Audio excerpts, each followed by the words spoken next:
pemirsa She Magazine, sharing and empowering. Hey, kita ketemu lagi dari studio VOA di Washington DC. Saya Vina Muptadi. Dan juga bersama saya Ian Umar. Senang sekali ketemu dengan pemirsa She Magazine. Kita akan sharing dan juga empowering lagi bersama para pemirsa.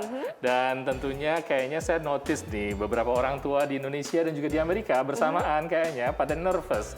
Anak-anaknya mulai masuk sekolah ya. Bener banget. Waduh. Bener banget ya, anaknya nervous karena apalagi yang masuk ke sekolah baru, teman-temannya baru, guru-gurunya baru. Tapi orang tua juga nggak kalah nervous ya kan. Kayak aku tuh baru tadi banget nganterin anak untuk ke first day of school. Itu kayaknya lebih rame orang tuanya daripada anak-anaknya ya kan. Orang tuanya sibuk ini ngefotoin anaknya video terus diposting first day of school. Aduh.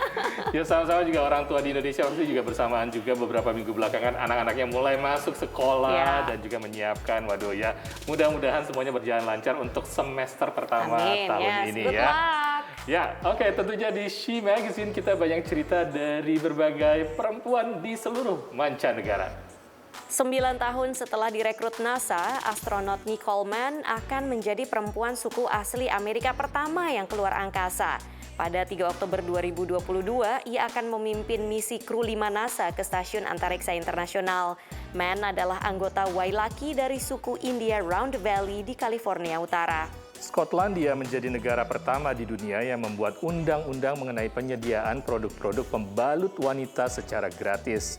Produk-produk yang menyasar warga yang tidak mampu itu akan disediakan di berbagai lokasi termasuk sekolah, kafe, dan pusat kegiatan masyarakat.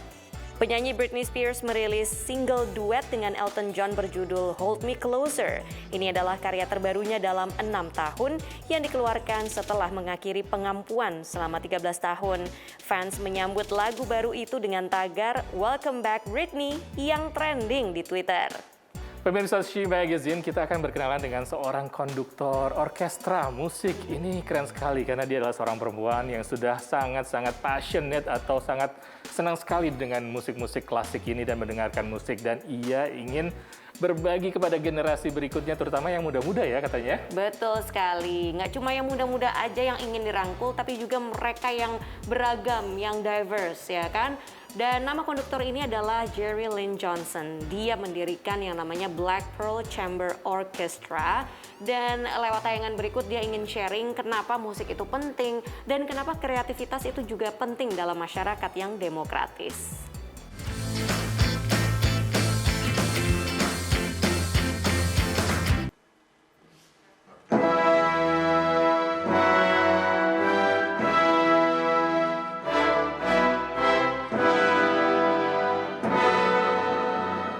Music is joy. It's joyful.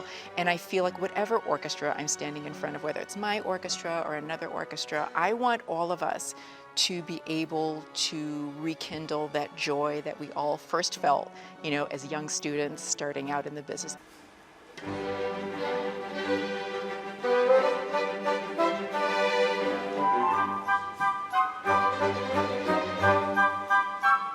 I started out as a pianist at the age of 4. I studied piano at a very young age. I've always loved music, and I was really lucky to have some family friends of my parents take me to my first orchestra concert. I'll never forget. It was in Minnesota. That's where we were living at the time. I'll never forget. It was a beautiful Beethoven symphony. I don't remember which one it was, but I just fell in love with the music. I fell in love with the spectacle and the power of seeing all of those musicians playing different instruments in different ways, making music together. I did not see a piano on the stage. And so, like in my 7-year-old brain, I kind of figured, okay, if I want to make that music, I have to do what I see the man on the stage doing, waving this stick around. And so that's how I decided right then I wanted to be a conductor.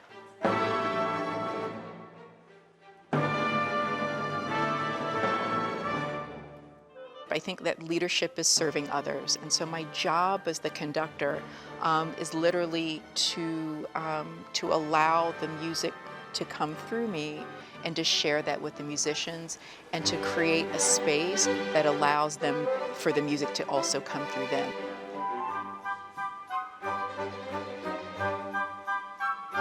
This is my first time with the National Symphony here at the Kennedy Center. They've been incredibly generous and really wonderful to work with. Often when you do programs like this that involve a lot of technical back and forth, there are actors on stage, there are visuals being projected, so there's a lot of moving parts in addition to just the music making. And so just their patience, their diligence, their really willingness to throw themselves into this work and into the spirit of it, I've been so grateful for. You know, it isn't necessary for everyone to be a world-class violinist or you've been studying piano for 20 years. If you love music and you want to just sing or clap your hands and express yourself any way you want to, we don't own Beethoven, we don't own Schubert, we don't own Montgomery. This is something that belongs to all of us.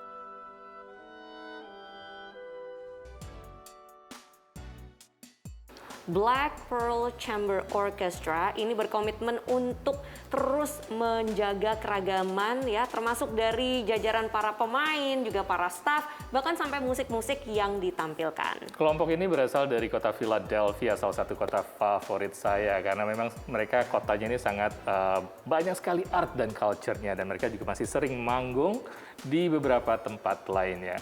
Oke pemirsa, She Magazine akan kembali dengan kisah-kisah lainnya setelah yang satu ini.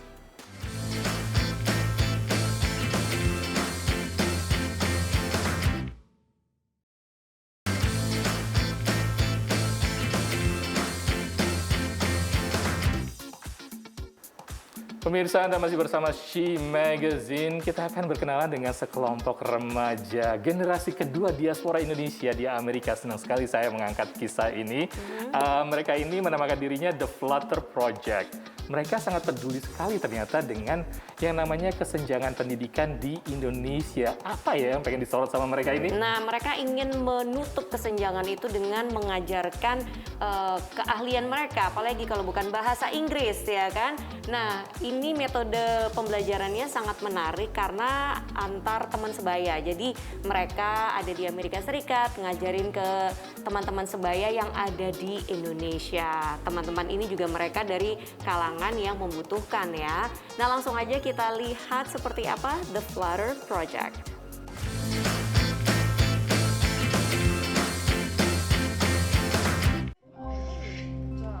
It started off by me just tutoring my cousins and my relatives, and I realized that a lot of people are actually really willing to contribute and they want to share their skills. Berawal dari mengajarkan bahasa Inggris kepada keponakan dan keluarga, sebuah ide besar pun lahir.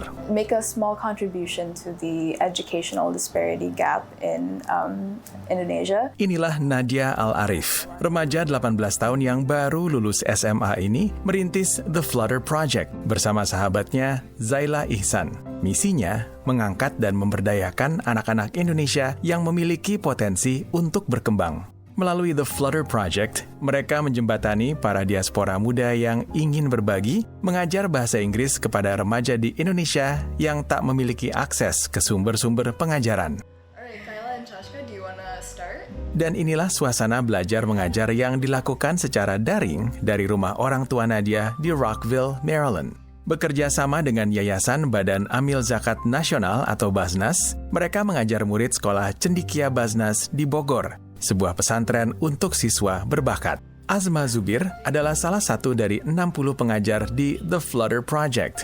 Menurut mahasiswa tingkat 3 ini, menjadi bagian dalam proses hidup siswa yang mencoba menguasai bahasa Inggris memberinya kepuasan. Saya dulu juga pindahan dari Indonesia dan pas dari Indonesia pas ke sini juga kebetulan juga belum bisa bahasa Inggris sama sekali. Jadi kayak ya udahlah coba dulu buat namanya ngajarin teman-teman di Indonesia gitu supaya nanti kalau misalnya ada opportunity untuk mereka, jadi mereka nggak harus ngadepin sesuatu yang kayak Asma pas di sini belum bisa apa-apa gitu. Berbeda dari kelas konvensional, setiap sesi yang terdiri dari 1 atau 2 pengajar dengan 2 siswa dimulai dengan obrolan santai agar proses belajar tak bersifat satu arah. Because they're closer in age, even though it has its challenges at times, I think it's really allowed the students to have a more human connection with with the language as well, because being able to share those experiences and having parallel experiences, even though a lot of these students and tutors are from the opposite ends of the globe, it really connects them more. Metode pengajaran ini diakui efektif oleh Evi Sylvia, guru bahasa Inggris di Sekolah Cendekia Basnas. Karena memang metode pembelajarannya ini lebih menekankan kepada ketertarikan anak. Jadi memang sesuatu yang ditertarik oleh anak itu memang itu sangat berpengaruh sekali dalam proses pembelajarannya. Karena ini memang pembelajarannya itu lintas teman sebaya lintas benua. Hasilnya tak hanya peningkatan kemampuan berbahasa Inggris. Salah satu siswa, Sabil Akmal Muzaki, kini juga mulai mengajar kepada teman-temannya. Tapi alhamdulillah setelah mengikuti kegiatan Flutter Project ini, jadi saya jadi bisa lebih bercakap bahasa Inggris secara langsung, dan saya juga bisa mendapatkan kepercayaan diri untuk bisa berbicara bahasa Inggris. Inisiatif The Flutter Project amat diapresiasi oleh Ahmad Kamaludin, Kepala Sekolah Cendekia Basnas. Di saat mereka sedang sibuk belajar ya di negara maju ya, yang sangat sibuk sekali, masih ingat dengan negara mereka ya, dengan apa kontribusi yang bisa disumbangkan. Inisiasi dan ide dan kepedulian anak-anak ini. Selalu anak muda jarang yang bisanya di usia mereka masih ingat kontribusi untuk negara. Dan seperti kupu-kupu, para remaja diaspora Indonesia ini akan terus mengepakkan sayapnya melintasi batas negara, memberi manfaat kepada semakin banyak siswa melalui The Flutter Project. Dari Rockville, Maryland dan Jakarta, Ahadian Utama, Aryono Arifin, Nia Iman Santoso, VOA. Congrats ya buat The Flutter Project. Semoga kan kupu-kupu nih ceritanya bisa terus menghinggapi ya kan anak-anak lain di tempat lain yang juga membutuhkan pelajaran bahasa Inggris yang mudah untuk dipahami. Caranya juga sangat bagus ya. Mereka sangat interaktif walaupun sekarang juga misalnya ada lewat visual jadi digital. Jadi nggak usah sibuk-sibuk lagi ataupun juga susah-susah lagi karena sudah ada visualnya seperti mereka bisa langsung berinteraksi dengan teman-teman sebaya mereka di Indonesia. Oke pemirsa She Magazine, kita akan kembali setelah yang satu ini.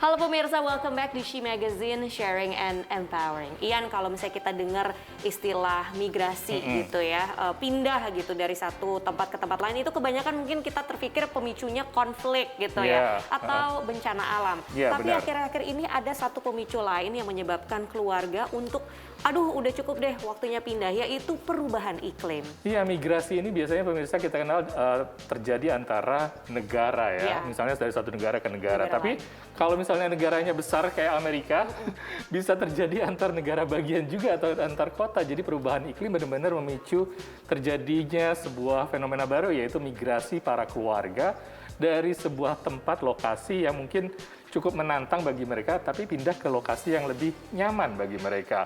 Entah itu dari kota atau ke desa, ataupun juga dari lokasi-lokasi lainnya. Kita lihat dari liputan berikut.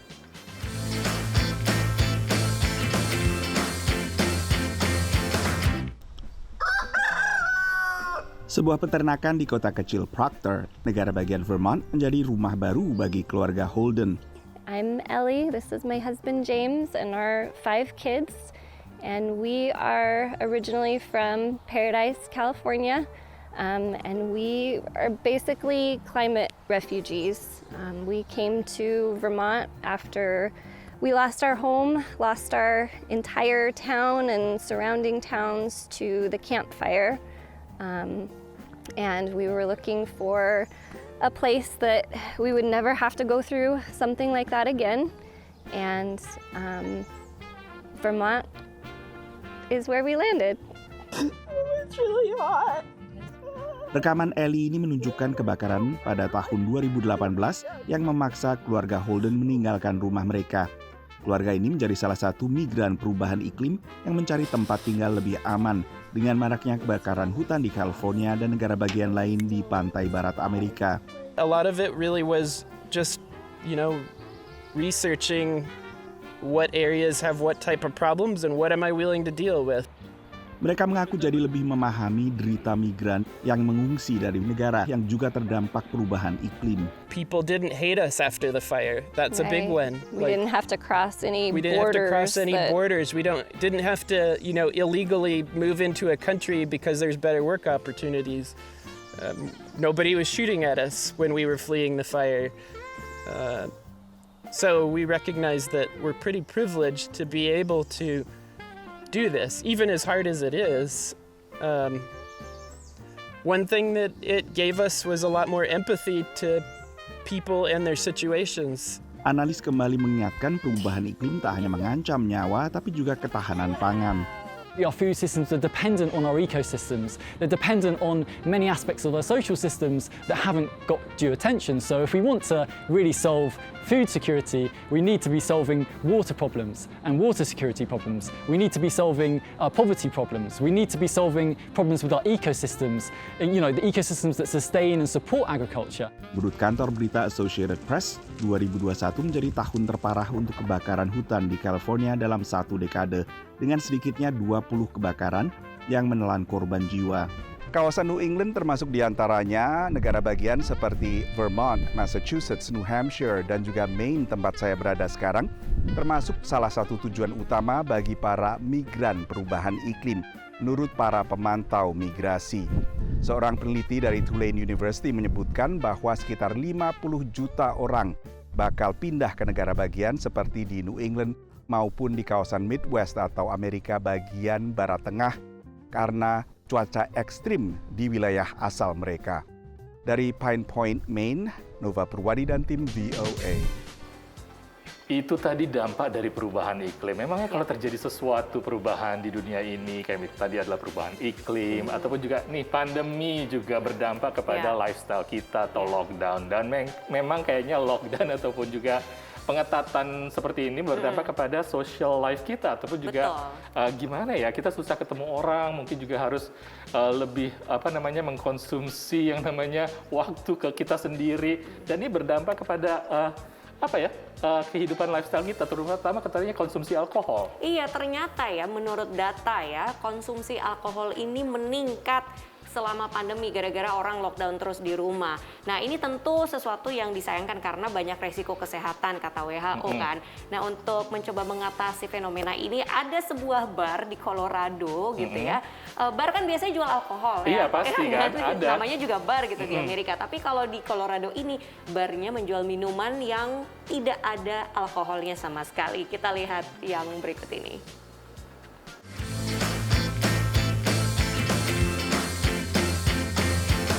Di Amerika, salah satu dampak dari lockdown pandemi COVID-19, makin banyak orang mengkonsumsi minuman beralkohol. Seiring makin maraknya bar-bar baru buka, kami akan mengajak Anda untuk melihat satu bar unik di Colorado, Bar Awake, tepatnya berlokasi di kota Denver, Colorado. Terlihat seperti bar-bar biasa, tapi punya kekhususan, yaitu tidak menyajikan minuman beralkohol.